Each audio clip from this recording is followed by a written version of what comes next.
Okay, so what I'm going to talk to you guys about is that you're going to have 6 different shading techniques you're going to learn.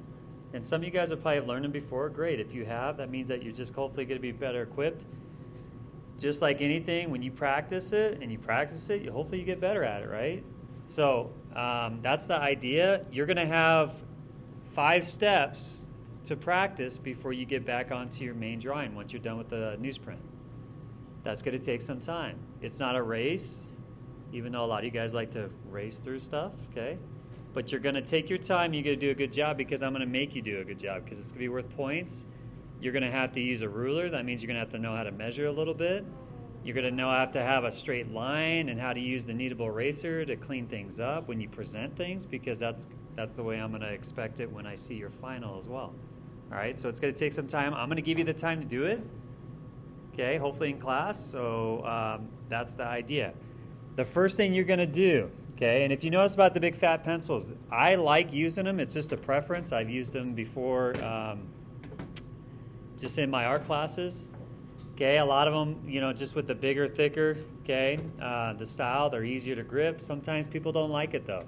So if you like your mechanical pencil or your just regular pencil, that's fine. It's just a opportunity to try something different. Maybe you do. A lot of people end up liking them. If you decide to want to use them more and you lose your pencil, okay, these are not cheap, but at the same time I do sell them. I just sell them to actually buy more, okay? So if it's something you want to have, just like the kneadables, and you lost your kneadable and stuff like that, I don't have just a bunch of money I can fork out that's from the art department, okay? But those cost a lot cheaper than going to Hobby Lobby and trying to get it there, okay? Plus it saves you a trip. So if you do want more because you've lost it, or you want more just because you like them, which I do get students do it, don't leave these things around because they like to disappear just like your kneadable does, okay? Because students like them, all right? So if you don't, like I said, it doesn't hurt my feelings. Now, the other thing I do when I shade, okay, and I use the first one, which is going to be tone, also known as tonal, I like to get on my side, okay? So what I mean by that is I like to tilt my pencil pretty flat, so that when having a sharp pencil, that makes a big difference. When you don't have a sharp pencil, that's hard to get on the side. Some people like doing that, some people don't. Okay, but the first thing you're doing is what's known as tone or tonal, okay? My pressure, if I was going to get darker, it's not so much getting on top of my pencil, which is going to give me pressure, but it's going to be overlaying right here. So as I get more on top, I'm going to slowly get dark. Now, what students like to do normally is they just give the pressure and it's black, okay? What that does, 2 things it does. It gives you that really shine look. And also, if you look at it, you'll see your line control as far as with how it indents, and that's called bruising the paper. Okay? That is not always the best case scenario when it comes to trying to get dark. You'll see a nicer quality if you just layer on top, okay, which actually means like adding shadows on top, and you can get really dark. Okay? That's a cleaner, and then craftsmanship is really good as well. So, what's this technique called again? Tone, okay? Now, here's what I want you to do. I want you to create something that goes from dark to light. So give me a little funnel or whatever and create something that creates a value change. So I'm going to come down in here. I'm going to start off dark if I want to. And then I'm going to lighten it up and melt it in with the paper.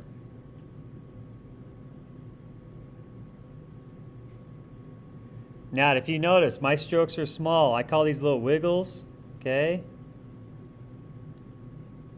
Because if you do a bunch of long strokes, waggles, you get not a good look.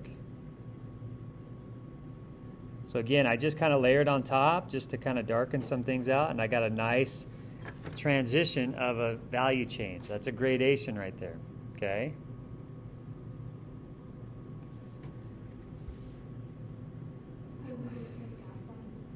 What's that?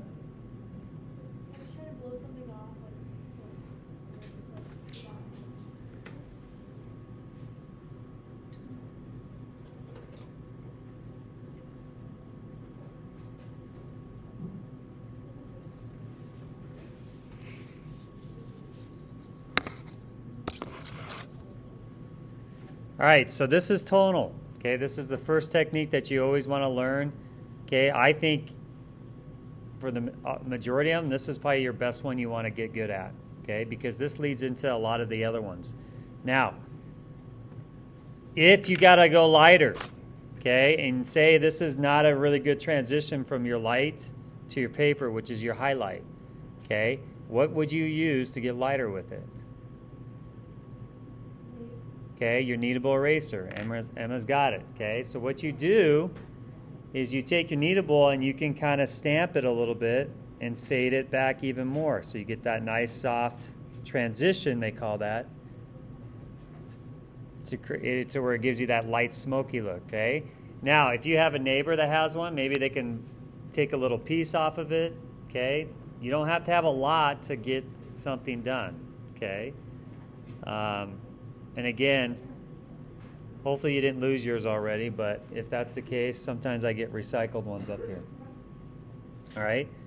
So I use my kneadable a lot. I use it also to create, when you get smudge marks everywhere, kneadable erasers are awesome when it comes to that. Okay? So, your next technique is called blending. What are ways to blend? Okay, rub with what? What is that thing called? A bag? Yeah. What is this called? What's this thing called? I don't remember. Something blending stick. A blending stump. Very good. Okay. Really? So, I know, it's that hard, isn't it? It's weird. If I was going to blend, I can use a blending stump. Okay. What other things could I use? Your thumb. Okay, you can use your thumb. I would use your finger. Yeah, but like Okay, you can use your finger. What other ways? your nose. No, you don't want to use your nose. You can use paper. Okay, you can use Kleenexes. You can use paintbrush. Those are different ways to soften things up. Okay, so if I was going to blend, which direction would you go? Would you go from dark to light or light to dark? Light to dark. Why would you go light to dark instead of dark to light? Because what happens is that everything transfers into that area, whatever it is that you pick up. So if you go dark to light, everything's going to get darker as you go lighter. So you start in the light area, and it's just nice and soft. You're going to gradually go over top of it. And you're going to notice that it creates a nice soft value, which is called blending. Okay? If you look at a lot of portraits, famous portraits and ones that are done really well, they use blending as the technique because it gives you that soft, realistic look. Okay? So that is number 2 on the techniques. You got tone or tonal, and then you got blending. 2 same things that are used by one technique.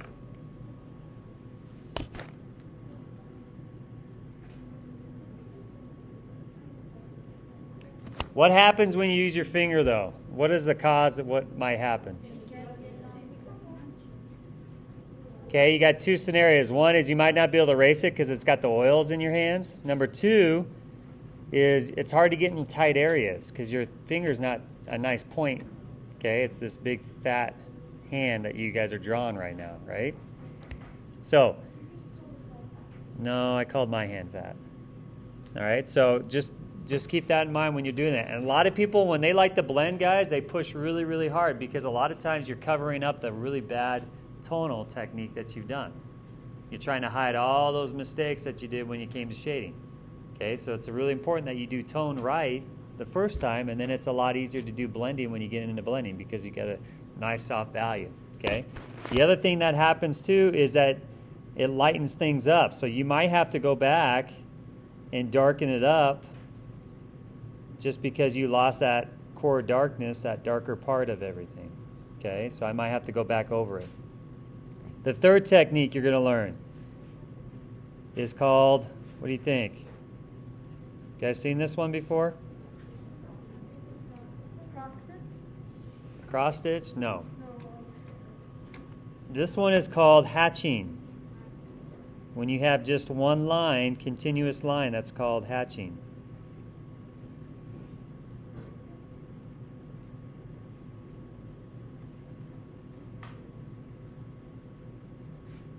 Okay, now the thing about hatching, you can do a really clean hatching or you can do a really sloppy hatching. And usually what happens is because you're breaking your wrist, you're doing this. When you're doing this, that means you have no control. When you lock your wrist and actually create with the same movement, you'll get a cleaner line. The other thing you're going to have is that, I just lost my train of thought. Here we go. I don't know. They'll come. Anyways, you're going to do hatching. Now, how would you get darker to lighter? What would you do to go darker? Add more lines to it? Absolutely. So I'm going to come in here. I'm going to overlap. Okay. Oh, and the other thing I was going to tell you, and I lost my thought, was keep your pencil sharp when it comes to hatching. If you have a dull pencil, you're going to have your hatching turn into tonal. Okay. So I'm just going to overlap it. Okay. And I'm going to get a darker value. Okay. And it's the opposite to get lighter. I'm going to go light with my pressure. And I might even create some bigger gaps. But I'm going to create a nice light value change as it goes into it. Okay?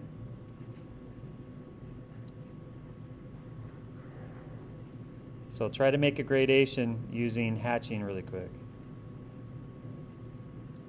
And again, try not to break your wrist when you're going. You want a nice continuous edge line as you're going.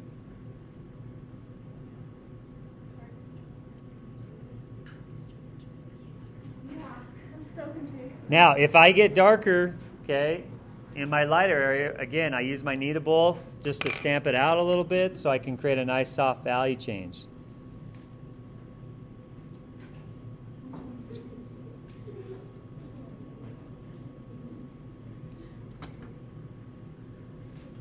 Yes.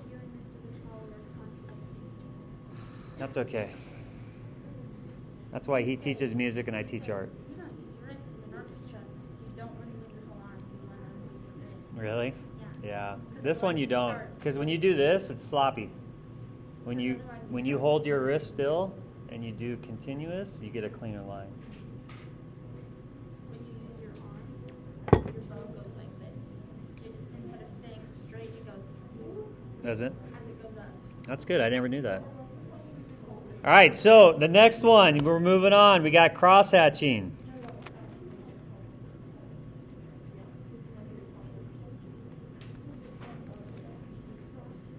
So here's what I do with cross hatching. All I do is I do the same movement, but I just rotate my paper. So I'm going to rotate my paper, and then I'm going to go another direction, and I'm going to go over top. And again, I'm going to keep my nice locked wrist.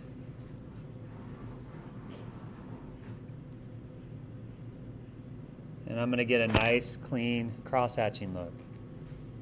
Okay.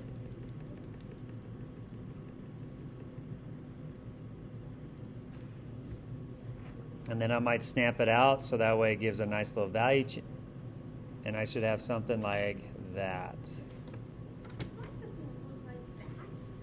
Okay, now some of you guys might look a little different. That's okay. But if you show a value change, you show that it's clean. That's the idea. Okay. What you're trying to do, guys, is you're creating what's called texture. Okay, that's one of your principles that you learned. Okay. Is texture on that. And you use these techniques to create different textures.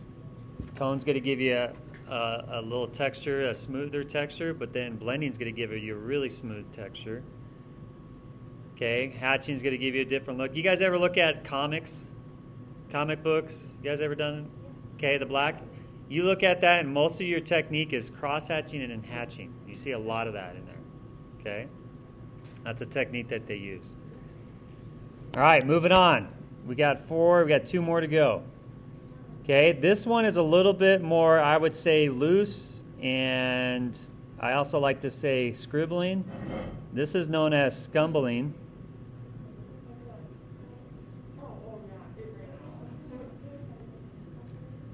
Scumbling. Okay, and what I do is I've seen a couple ways. I've seen figure eights. So if you like to do figure eights, you can do that. I've seen little hash marks. This is where you get some fun and you get to create your own. What I like to do, I do ones that have a combination of maybe figure eights.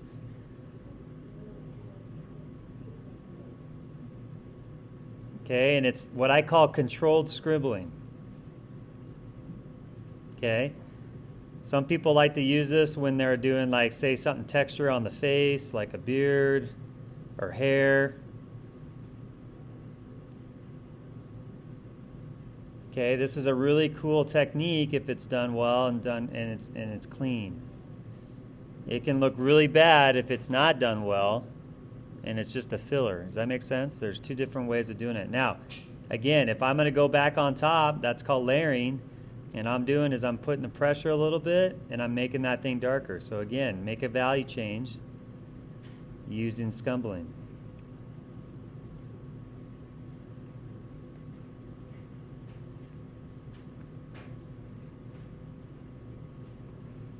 Now from far away, this might look like tone or tonal, but as you get closer, you should see the different kind of texture that you're getting with it when you get closer with it.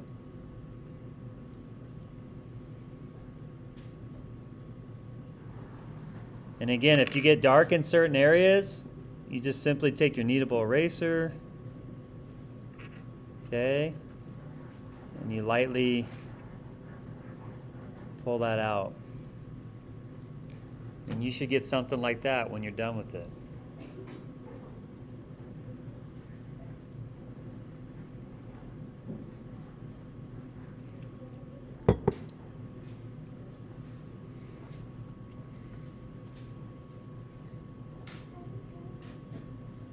All right, the last one. This is what you're going to learn, okay? And some of you guys have probably seen this before. If you looked at ink drawings, you see this a lot in ink drawings, okay? And it's not everyone's favorite, but when it comes to ink or something like that, 90% of students do it because it's the safest route. That's called stippling. Stippling has all the dots, okay? Doesn't mean I got to hear a bunch of typewriters, but you're going to come in here and you're going to put a bunch of dots with it. Stippling. Okay, it's also an art movement that's called pointillism. Back in the day when they had these beautiful big paintings, you'll see ones that were made out of dots. That's pointillism. That's a big art movement, okay? But if you look at some of the artwork that might be even hanging up, you'll see some stippling. Like this eye right up here, this ink one. If you look closely, you'll see all these little tiny dots that are creating value, the illusion of value. Okay, it's a really cool technique. You guys at one point will be probably using that. In this class? Yep, because we'll do an ink project, yep. Okay, do I recommend using stippling in this assignment? Not necessarily. I've seen it done with portraits before, but I don't, or hands. Yeah. It's crazy, but I've seen it. Okay? And again, I'm not making a lot of noise, and I'm still creating dots. So you don't have to give it a lot of pressure, okay? But you're still going to have to try to make a value change. You're going to have to get something that goes from dark to light, and I'll show you what happens with mine.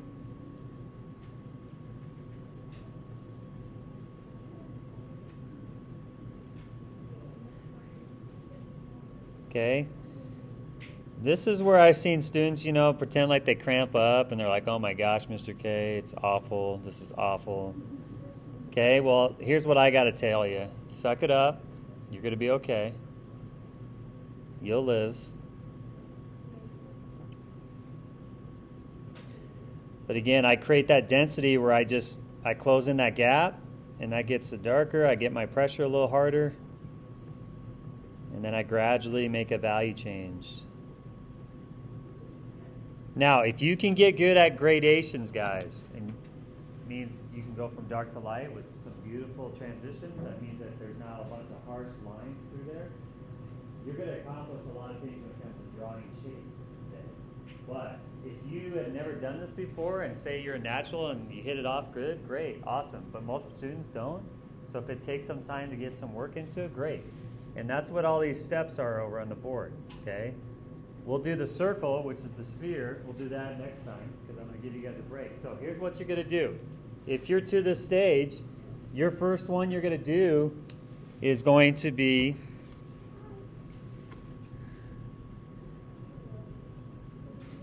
a transition, which is going to be actually known as a step scale. Okay? What technique do you have to use? If you're looking at these techniques, which technique is this one? Tone. This is tone. It's not blending, so you cannot blend. Okay, but yeah, you use tone first to get the blending. Okay, but you're going to give me a tone or tonal, okay, step scale. That's the one that you're going to do right off, okay? Once you show me this, and the reason why it's in steps is because these are 1 inch by 1 inch. So this is where you're going to have to use your ruler. That means you're going to have to get a ruler. Okay, you're going to have to measure this thing. What's the measurement? You guys see that from way back there? That's 7 inches, okay, by 1 inch.